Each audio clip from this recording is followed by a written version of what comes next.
what is the value of art? And for that matter, what is the value of anything?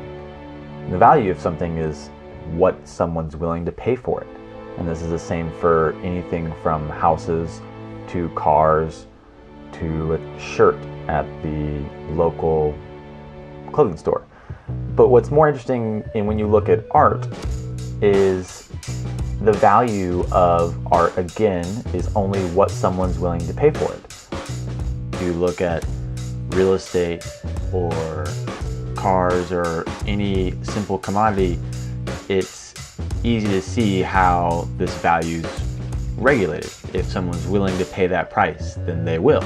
If someone's willing to pay that price to live in that neighborhood or buy that service, then it supports the price of that service. And here we can look at the value of art in an interesting way.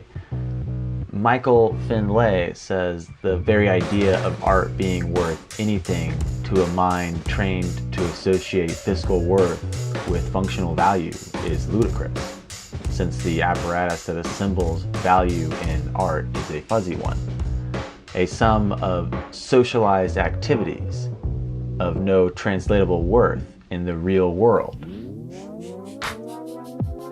I think what he's saying is we have no real way to measure the value of art, or to each artist, and to the individual it's very personalized. But what about the artists that we all know, the names that are in every household around the world? And what is the value of their art, and how do we determine their value? Most of those artists, their art is just as worthless or worth very little, like many of the struggling artists around the world, until a reputable art connoisseur purchases their art, giving their art validity inside the sub-community that the art exists. And you can see this is the same for products or services, then creates value that wasn't there before. And somewhat interestingly enough, in all markets, a similar structure is shared, where a monopoly is held on the people who have the position and the authority to determine value in markets around the world. You and I aren't actually the ones deciding if we want to pay this much. And another paradoxical moment we arrive at is the separation of the authority in the community setting the value, or the free market at which the commodity exists. And so the illusion of the value being determined by its actual worth is just that. It's an illusion. And what we approach is greater and greater gap in quality that one can't ignore. And as we look around and start to realize that we don't actually have true capitalism or a free market, we start to wonder who is the authority and who's setting the value for the art. More importantly is the value of everything else, the value of our homes, the value of our cars, and the value of our existence and our clothing and our life. So what makes a piece of art worth tens of millions of dollars at auction? And what makes another piece just worth a couple hundred or 1,000 that hangs on a local restaurant wall? And this is what always makes me feel like it's a great analogy for the rest of the market structures around the world, where the artists that hold millions of dollars in value are often created by a select group of individuals, an authority in that sub-community that creates value for a piece or for an artist. And then what you have is a new creation of wealth that wasn't there before. And where is the excess cost going? And who's determining the value if we no longer exist inside of a free market?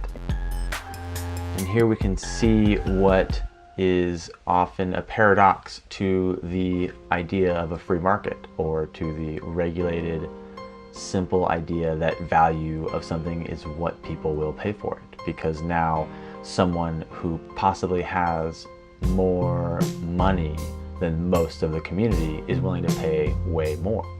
And what happens here is a gap in equality. A gap in equality of not only art, but of products and services and ways of life.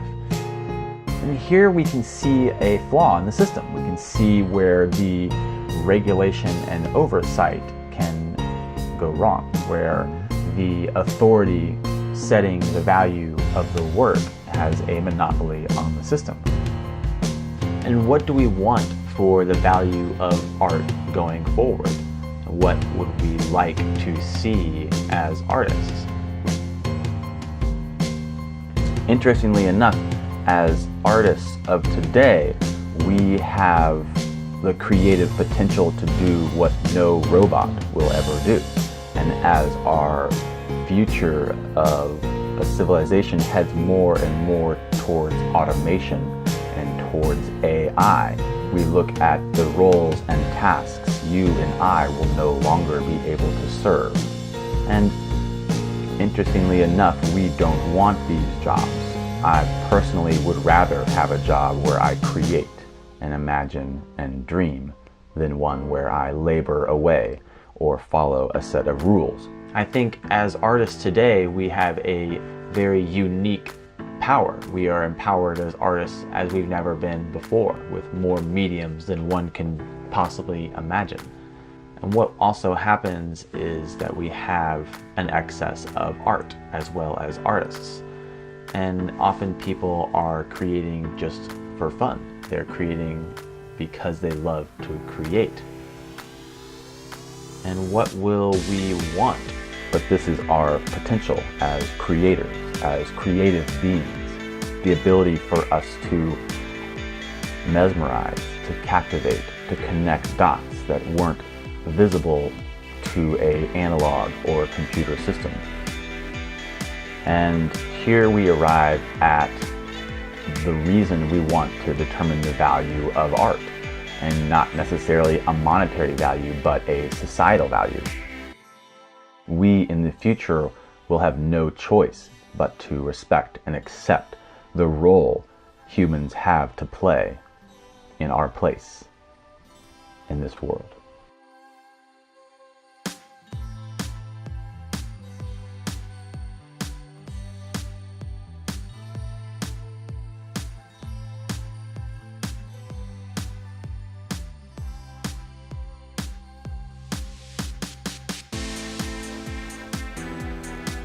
Thanks for watching. Don't forget to like, subscribe, share, comment, and have a great day.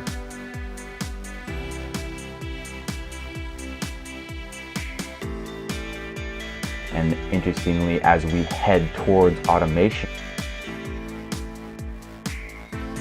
this isn't how it happens, and this isn't how it's ever happened.